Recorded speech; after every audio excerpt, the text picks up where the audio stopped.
Hello, Peter here, your Pinoy accountant. So in this video, pag-usapan natin yung EAFS for your first quarterly income tax return ng mga attachments. So yung question talaga dito is, kailangan ba natin mag-EAFS for our quarterly income tax return? So yung sagot dyan is yes, if may mga attachments kayo sa inyong ITR. So given yan, quarterly man or annual, basta may attachments tayo sa ating ITR, kailangan natin itong isubmit through EAFS. So in this video, yun yung pag-usapan natin today. Ano ba yung mga common na mga attachments sa ating EAFS? So let's start. Ayan, so once nakapag-login na kayo sa inyong EAFS, punta lang kayo dito sa File Upload. Click nyo to sa lower, dito sa left side, click nyo File Upload. And makita nyo dito yung instruction, general instruction is dapat PDF yung inyong file, and yung file size limit per document is 4.8 GB. So napakalaking size limit yan. So kahit sobrang laki yung inyong PDF, but I suggest if sobrang laki na yung PDF nyo, pwede nyo namang hatiin yung PDF ninyo and pwede nyo isubmit pag hindi, pag kinulang, submit ulit kayo. So it's acceptable. So ito yung mga required na attachments for the first quarter. So piliin nyo lang dito sa period. Ayan, period. Tapos, ito, first quarter yung piliin natin.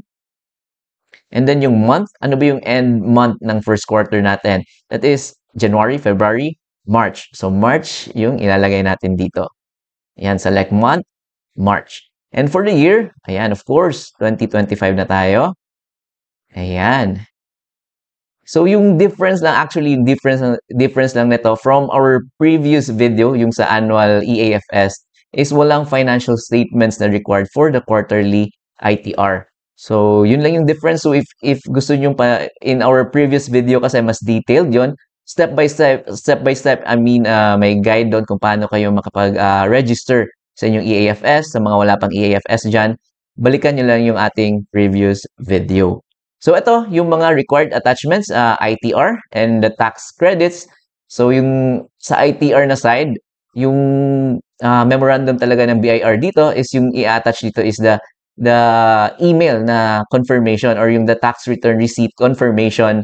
And but in my case, pati yung sinasubmit ko na din yung the ITR itself and the proof of payment. So yung may RMC dito, pakita ko lang sa inyo so that may guide din kayo kung ano ba yung mga files na kailangan dito, especially dito sa others na side. Ano yung mga tax credits and ano yung nabibelong na mga files for the others dito sa baba. Kita nyo dito, may tax credits tayo and then ito, others, di ba? Napakadami. Ano ba yung mga others? So, balikan natin yung ating RMC. So, ito talaga yung pinaka-guide natin. Ito yung latest na RMC guidelines for the EAFS, the RMC 43-2021. So, nakalagay dito yung file 1. Ito yung nabanggit natin kanina is the ITR itself. So, may dito. The previous RMC nakalagay dyan. Pakita ko lang sa inyo. So, ito yung sa ITR na side. Ito yung ilalagay natin if electronically filed kayo, meaning you using EFS or using EBIR form. So, yung isasubmit talaga natin is just the email notification, yung income tax return receipt confirmation na email. If manually filed kayo, so in these times na high-tech na ang BIR, so wala na yung manual filing. Kumbaga lahat online na. So yung isasabit natin sa EAFS is the ITR itself, stamped yan by the AAB or the authorized agent bank, and of course the proof of payment. But in my case, ito, personal ko lang ito, is aside dun sa email na tatanggap ko from BIR, yung email lang income tax return receipt confirmation, ina-attach ko din yung proof of payment and the ITR itself. Ayan. Kasi, it seems incomplete, di ba? Pag yung email lang yung i-attach natin doon. But that's just my personal. Yung iba naman kasi other practitioner, yung sinasabit talaga nila is just yung email confirmation lang. But in my case, mas gusto ko yung yung mas complete siya, kumbaga. So next is, ito yung file 2, wala to sa quarterly. So walang financial statements na isasubmit. Sa annual lang yan, whether audited or unaudited, sa file 2 nyo i-attach yung financial statements. And then yung file 3, ayan, This is the information returned on transactions with related party. So mga corporation lang yan applicable in most cases. So file 4, ito na yung applicable sa atin. Mostly ito na is the 2307 or yung mga tax credits. Yan, Certificate of Final Tax Withheld. 2306 if applicable. And then 2316, madalas din to na question is, walang 2316 pag quarterly. Sa annual lang yan ina-attach because we will receive that after na ng year end. Kumbaga yung ating 2316 from our employer. That is if mixed income earner kayo. So wala yan in this quarter. And then ito, hindi din to masyadong common. Kumbaga itong mga withholding tax remittance return on sale of real property, yan, proof of foreign tax credits. Yan, hindi to mga common. And proof of other tax credits if applicable lang. So in most cases, ayan, hindi siya nag-apply sa atin. So dito pala tayo magtitingin dito sa second na na column for the electronically filed na ITR. But medyo similar lang sila actually or the same yung nakalagay. So dito sa others na ano ba yung applicable dito sa atin? In most cases, yung applicable dito sa others is itong prior years excess credits, ayan, if applicable. And for amended return, pag amended yung first quarter ninyo, dito nyo din sa others ilalagay. And of course, ito yung yung summary alpha list of withholding taxes. So the South, dito nyo ilalagay yung PDF ng South.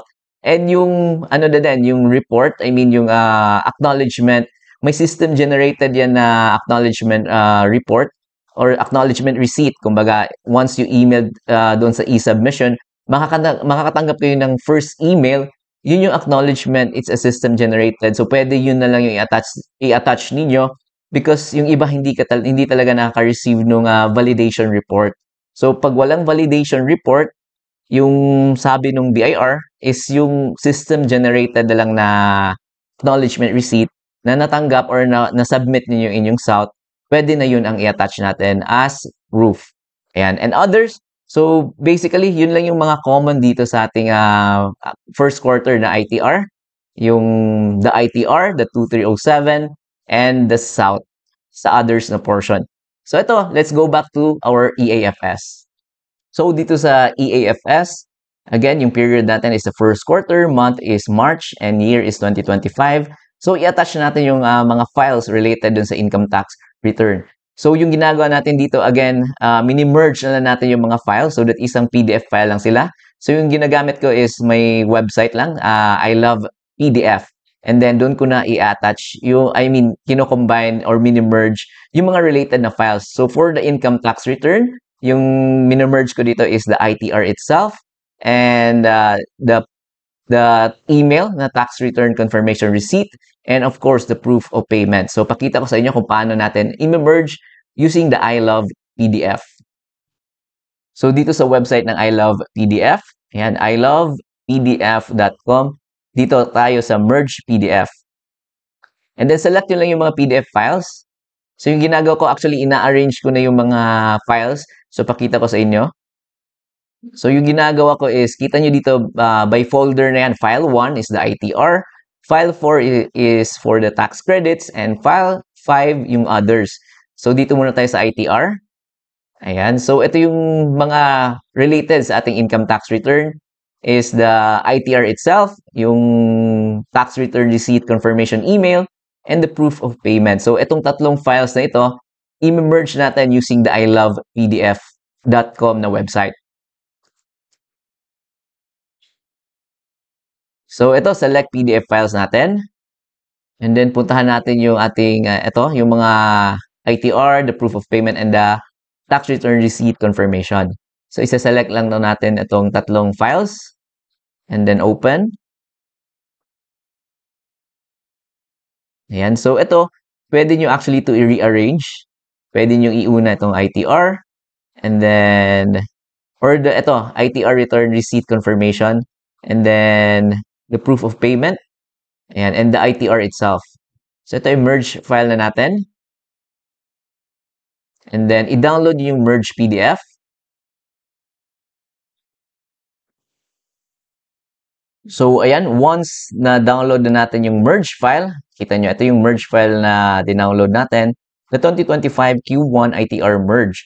Yung gagawin natin dito is i-rename to natin based doon sa accepted na naming convention ng EAFS. So, balikan nyo lang yung EAFS ninyo and nandun naka-indicate yung naming convention.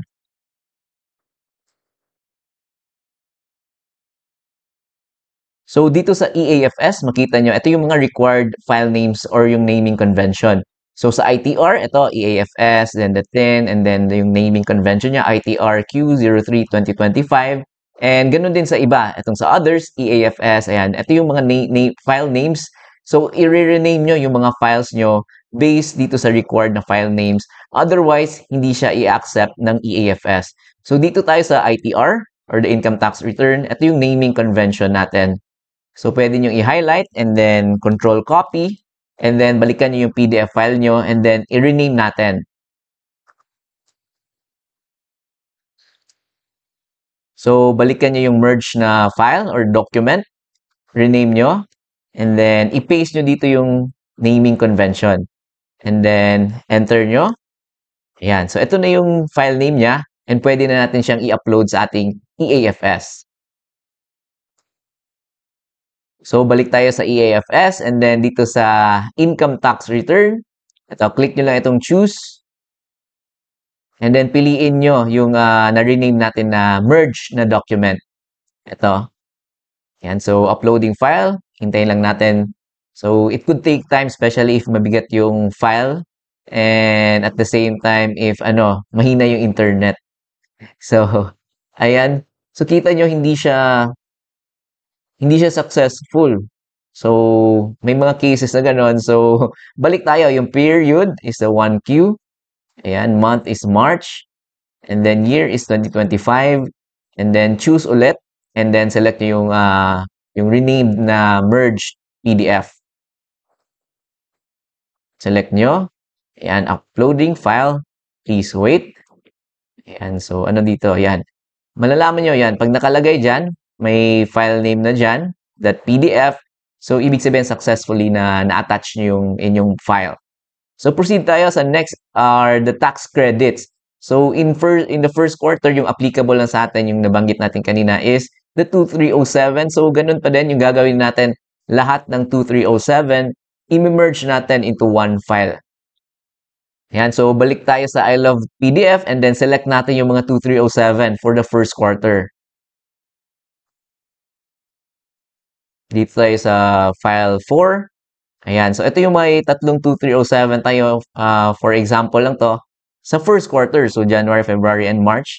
So ito yung tatlong 2307 na we received from our payor, income payor natin. So ito, open natin. So ito kita nyo yung tatlong PDF file. And then click nyo ulit yung merge PDF. And yan, download yung merged PDF.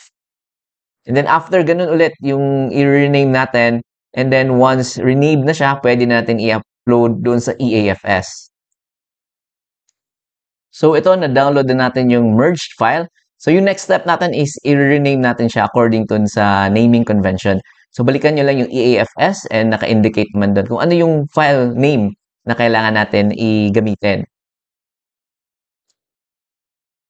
So balik tayo sa EAFS. So for the tax credits, ayan, tax credits na tayo. Ito yung file name na kailangan natin. The EAFS, ito. And then sa last is itong XX. So papalitan nyo yan. XX is a 2-digit number from 01 to 99. So, yun nga, if sobrang dami nung 2307 ninyo, ayan, pwede nyo hati-hatiin. So, in our case, yan, konti lang naman. So, yung XX natin is gagawin nating 01. So, balikan natin yung ating na-download na merge 2307. And then, from here, i-rename natin according dun sa file convention. Ayan. And then, yung XX, again, 01 yung ilalagay natin dito. So, if madami kayo, yung next file is 02, 03 hanggang 99. So, ito pwede na natin itong i-attach dun sa ating EAFS. So, dito tayo sa tax credits. 1. Ayan. Choose natin yung renamed na 2307 na merged. Ito. And then uploading file. Please wait. Ayan, successfully. Ayan, na-attach na natin siya. So last is yung mga others na. So yung others, again, yung South and yung validation report and e-submission validation report. And if may mga prior years excess credits kayo or overpayment noong 2024 annual ITR, so i-check nyo yon, i-double check nyo if applicable. So yun, yung gagawin natin, again, i-merge natin yung PDF, yung mga files into one file, yung mga others, and then i-upload natin, i-rename natin, and then i-upload natin dito sa EAFS.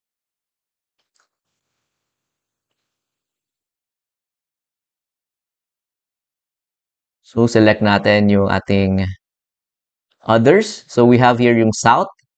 So pakita ko sa inyo yung South, how it looks.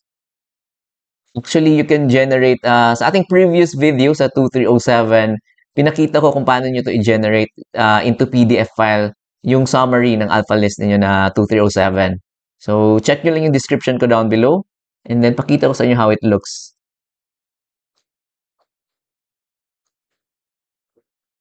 Ayan. So, basically, ito lang yung mga 2307 and then sinummarize natin using the alpha list data entry and makita nyo dito. Ayan. So, this is just an example. Ayan. So, if hindi nyo pa napanood yung ating previous video about yung 2307, click nyo lang yung link ko dun sa description. So, ito yung South natin and then yung validation report or e-submission validation. Ito. So, ayan. So, yung validation, yan, nakalagay lang dyan that this is to confirm receipt of the files. Yan, number of valid files, 1, and number of invalid files, 0. So, basically, ito yung isasubmit natin kasama nung South. So, kailangan natin sila i-merge into one file.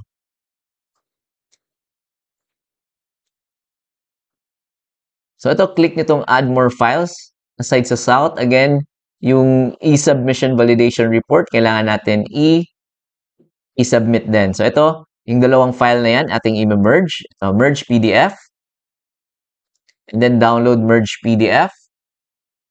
So, balikan nyo yung EAFS ninyo. Yung naming convention ng others is ito. EAFS, yan, TIN number and OTH, others, yan. So, i-highlight lang ninyo and then copy. And then, balikan nyo yung merge file. And then, i-rename. Ayan. So, successfully, na-rename na natin. So, pwede na natin siyang i-upload sa EAFS. So, dito tayo sa others. Yan, choose. And then, yung na-renamed na merge file. Ayan. So, successfully. Ayan. So, na-attach na natin yung ITR, yung mga 2307, and the others, yung South and the validation, e-submission validation report. And if may mga prior years excess tax credits kayo, i-attach nyo lang yung previous, yung 2024 annual ITR ninyo and the proof of payment. So, yun yung attachment ninyo or support na may mga prior years excess tax credits kayo or overpayments. So, yung next step natin is ito, i-click nyo itong submit. Ayan, click nyo. And then, may lalabas dyan na mga, yung, I think may terms of service pa yan or ano. And then, acknowledgement na successfully na-submit na ninyo ang inyong mga files. You can take a screenshot because yung iba daw hindi nakaka-receive ng email. So, yung last step nito is you will receive a confirmation email na successfully you were able to attach yung mga files niyo sa inyong ITR or dito through the EAFS. So, yun lang yung video natin for today. Medyo mahaba ba?